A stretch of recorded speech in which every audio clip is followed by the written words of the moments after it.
Hey, Off-White Coat listeners, it is my privilege to get to tell you about this sweet deal from our friends over at Picmonic. If you haven't heard about Picmonic, it is a fantastic picture-based mnemonic platform that can certainly help out any student. Most of the videos are around 2 minutes long and provide a quick and effective way to memorize material for any upcoming medical exam. It is extremely efficient. They have this search bar function where you can search playlists on general topics like renal to step 1 to step 2, or even first aid and other books. If you want to review the Picmonic for later, you can even make a playlist of your own. Picmonic even has this repetition algorithm that is spaced out according to your learning needs. This helps with increasing long-term retention and allows you to review the right information at the right time.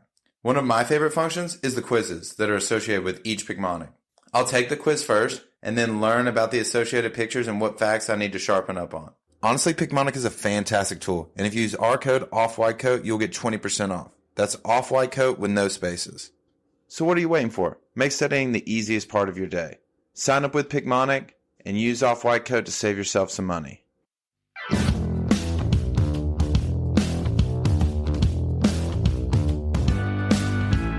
Hello, everybody, and welcome to the Off-White Coat podcast. I'm your host, Jordan Abney, and today I'm breaking Bree out. She has been in her dedicated period, and so I had to come bust her out.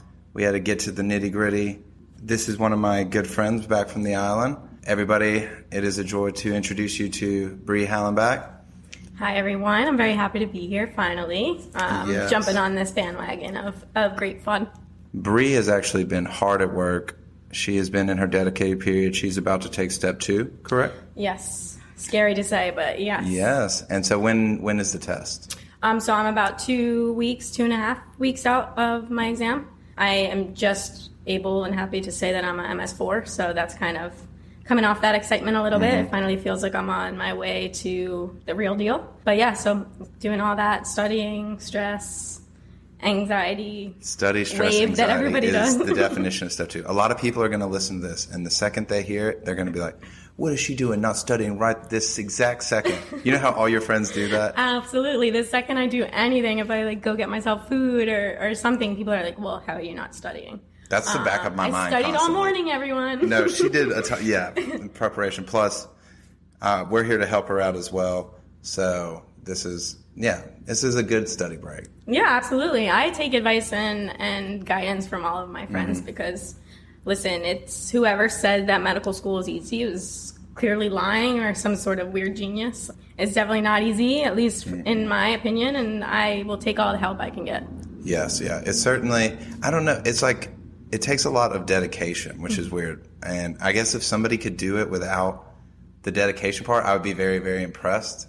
I would want to see it. I don't know. Also, I can't do it myself. They might be like a weird, sociopath type of scenario if that's the case. So I don't know. I think I would prefer a hard worker, dedicated type future doctor. Yeah, I think most people would agree with you. I would hope so. Yeah. So with STEP coming up, when did you start your dedicated period? So I just kind of dove right in right after the end of my last rotation, because I am not someone who does well without staying busy, and long periods of breaks for me are not conducive to continued learning. So I took about a weekend off after my rotation ended, which was at the end of May. So just about a month and 2 weeks so far. Okay, because there is a certain amount of where you study almost too long. You feel like you're reaching your peak? I'm definitely on my way there. You're still around. You gotta climb. As my last rotation, so I kind of felt like a little bit of almost mini dedicated during that time to study for that shelf. So I definitely am feeling that start to get towards a burnout scenario. But a lot of it for me is dealing with my own mistrust of the work I'm putting in, that it's actually going in the right place. So for me, a lot of it is getting into a more positive mindset. You've done it so far, you can do it again and succeed. So I think right now it's just that mental battle for me. That's the beautiful spot you want to be in, because everything that I've read and heard from other people, you want to be almost burnt out, right? You need to be working hard enough to be tired of it, but you don't want to have to still have a prolonged, you need to have some breaks so you don't completely burn out. Right. And like I said, like I wouldn't want to be somewhere where I don't feel prepared. Obviously, I think that's everyone's greatest nightmare is to feel unprepared. Not that you can really ever feel fully prepared for these types of exams, but I know myself and I know the amount of time that it would take for me to start to feel even a little bit comfortable. So I think I with my tutor kind of set up a really good schedule. The length is going to be perfect for me. I'm not going to reach that like severe burnout level. So again, it's just because I talk to my friends and I find out what worked for them, what didn't work for them, and I kind of figure out what will work for me. So you have a tutor, right? Yes. And how long have you had the tutor for? So my tutor and one of my best friends, actually, that I met, who was a term before me when we were on the island, our term 3 or 4, I think, is when I started up with him to kind of help me get through that last little bit. And he was fantastic, and I had a great time. And then he moved on to clinical life. So I was, struggling. Luckily, one of my roommates during medical school and best friends is also extremely intelligent and was willing to assist. So during my time, virtual education wise, she jumped in that place and really helped me out. And then when I started clinicals, I was struggling in the beginning. So I contacted my original tutor and I said, listen, like, how can you help me or what should I be doing differently? And he immediately jumped right back on. Oh, well, that's nice. That sounds like you got a good rapport with this guy. Like... Oh yeah, absolutely. Like he knows, or he seems to know at least exactly like how I'm feeling or what I'm thinking when I bring an issue or, a hard point to him, and he'll really like just shoot me straight. Like there's times where he's like, you should know this and we need to figure out why you don't right now. Or there's times where he's like, you need to relax and take a deep breath because you do know it and you're just overthinking and freaking yourself out, which is something that I really need because, like I said, I'm very anxious prone, which tends to be a little detrimental for me. So I have to get a handle on that. That's the thing that I wish, I guess, because I had a little bit more time. So I didn't necessarily, because one thing I could recommend is if you can get a tutor or a schedule or something, or a tutor or somebody to do this battle with you, it really will help you, keep you on a schedule way better than if you're trying to knock it out alone. Some of them are like super expensive. Oh, absolutely. And you can just look it up online or whatever and you can get matched with somebody. But honestly, the material can be learned. Right. You just need somebody that knows you for one, and then also is willing to work through your faults, right? Absolutely. Take the time to like actually, because some people I think are too busy. Yeah. And then they try to tutor a bunch of students. Right. And then it's just like the same generic information. And so like that's when I think like you really should take, not like funnel into those and like try to find somebody that can help you out. Absolutely. So I think, and sorry to cut you off, but I think that the reason it has worked for me is that I have that complete trust that I know this person has not only consistently throughout this last year shown me that it's going to do great wonders for me and improve everything, but also like set me up with a schedule based on like how he knows my personality is and what I will be capable of doing without getting overwhelmed for each week, and really like took time to individualize that for me based on my strengths and weaknesses. So I think that was really important. And I also think that, yeah, like you said, like you might not need those extra expensive programs that are there and kind of the only ones that we normally see. Like ask around. Like we have IEA at SGU, and there was tons of people there that were willing to help and assist. And if anyone wants to private message me and ask me exactly who I've been talking about this whole time, I will gladly do that. I just don't want to like throw them under the bus right now in case they're not willing to take anyone else on. So I wrote that. That was the thing I was writing down. If you heard me sketching, is I was like, we will, if anybody wants, well, first of all, we'll contact your tutor. If anybody's looking for somebody, you can message us at offwhitecoatpodcast@gmail.com, or we have an Instagram and a TikTok too, offwhitecoat. So just, if you message us, we can try to get you in touch with him or another tutor, because I don't want to overflow him. Yeah, absolutely. As well. I said, my roommate in med school, who is one of my best friends, is a tutor. She's kind of flown on her own little wings, doing some Instagram stuff. So people might already know her. Yeah. And then him as well. But again, I don't want to just kind of like throw their names out there until I speak with them. So if they contact you or find me, smart, then I will definitely share that information. And I used it was one of the facilitators at SGU, one of the DeLeet brothers, as my tutor for step one, and that was so helpful. Like to have somebody that's on a schedule, and then also like you can run through questions with your friends, which I think is amazing. But sometimes your friends, especially if they're going through it at the same time, don't really want to hear everything that you're like struggling with, right? Mm-hmm, like, absolutely. Or they're just like, okay, we got to stop talking about medicine for 5 seconds. Yeah. I don't want to look at an x-ray, and I don't want to think about renal acidosis. Right. And I think too, so I have not unique, because a lot more medical students than just me had this experience, but I went from that scenario of being on the island with our friends, being able to know like who I can talk it out with, who will be there to, write things on a whiteboard or just have a conversation, to being sent off island to my own room at my parents' house with absolutely no one to talk to and bounce things off with. So I think that having that kind of balance between the two really helps. And sometimes having it be someone that doesn't know you intimately like a friend does to do that with is easier, because your guard's not as up and you're mm-hmm. okay to be vulnerable, which I think is really important in learning. It's the same concept in therapy. Absolutely. Right? Like it's almost better to talk to a therapist than it is to your friend, because your friend is like, I don't know if it happened like that. And you're like, right, absolutely. And I mean, I love that you brought that up, because I want to be a psychiatrist in the future. So I'm a full support of therapy and utilizing it for everything. It doesn't really matter what your profession is or what your family life is like. I think it just kind of, like you said, everyone can benefit from speaking to someone that doesn't have any stake in the matter. And I've found that that's been something that I've started since the beginning of medical school. And I don't think that I would have been able to get to this point in a mental space if I hadn't. Mm-hmm.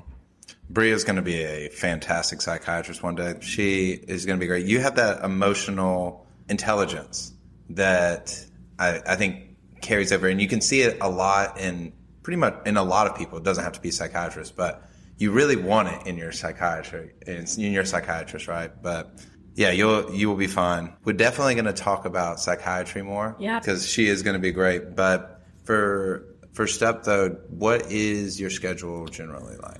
So the way my tutor did it versus how some other people do is, some people like you have to do X amount of questions every day of this topic or this mm-hmm. system. Whereas he knows for me, like there's going to be days where some days I'm like, I have the best focus that's possible and I can get through as many questions as possible. But then other days, there's days where I can barely get through a block. So the way he set it up for me is there's just like X amount of questions based on whatever I'm covering for that week that I have to get done. So that way I could kind of either go ahead or stay a little behind each day. That won't affect the overall progress of what I'm doing. So that's like all of UWorld, obviously. So he has it divided in certain ways based on how my shelves were and kind of what my strengths and weaknesses were for those. And then he kind of has me doing some supplemental stuff of like whatever I think helps me most. So he has me reading first aid, going through that, doing some extra sets. Like I really love AMBOSS, but unfortunately it hasn't been the dominant block like questions that people use. So obviously I'll do UWorld, but he'll have me supplement with some AMBOSS because he knows that I like the explanations and the understanding that comes a little bit better from AMBOSS. Yeah, no, shout out to AMBOSS though, because for real, why UWorld, it almost seems like, STEP is not the UWorld questions, right? It's like close, mm-hmm. but it's not the way UWorld is written. Honestly, at all. I feel like none of the exams were ever like it's exactly like an MBME. UWorld, and exactly. So like, I agree completely, because it's like I'm studying this thing because everyone else does. But this isn't really what the questions are like. So for me, like I did one of my best shelves after just solely using AMBOSS because I had finished my first go around of UWorld. And I was like, why didn't I do this the whole time? But it's because there is that chance that they could be the questions that are like very similar or of the similar subject matter. And it's just like, why can't we integrate and move together? But I still love AMBOSS and I'm going to use it always. Yeah, it's very interesting because the UWorld though, they're almost like in a way harder or more intricate than the actual STEP questions were. It's if anybody's not in the medical field, then they have absolutely no idea what we're talking about. Oh, but NBME questions are more quick. They're not giving you all the information. UWorld tries to spell it out, but the concept that you're looking for is a very unique one that distinguishes the question, and that also was on STEP. Like you would get very little information, and then you would kind of have to pick that unique answer. But then also a lot of it is narrowing down. God, a lot of it is you having to guess. Oh yeah, deductive reasoning is like 1,000% part of it. And to be honest with you, my tutor would agree. I probably can every single time get it at least down to 2.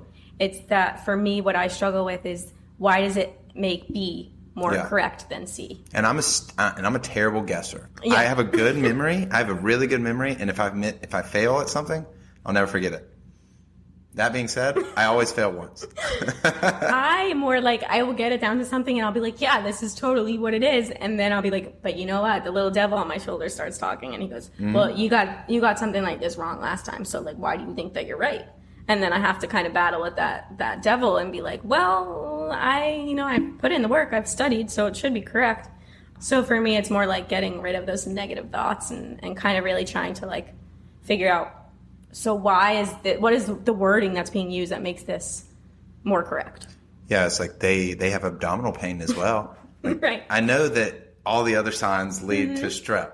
Right. But we might also have to give them something else for this as well. Always check those blood pressures because sometimes they throw them in and it's like, oh, it's giving me what this is. They obviously need blood pressure medication along with the fact that they have gastric cancer. Today I got one wrong because I've done 120 today, so I was a little tired. Give me some, girl. I was a little tired, so it was like one of my last ones, and I got to the point where like vitals, I was just highlighting them. I wasn't reading them, and it literally said irregular rhythm.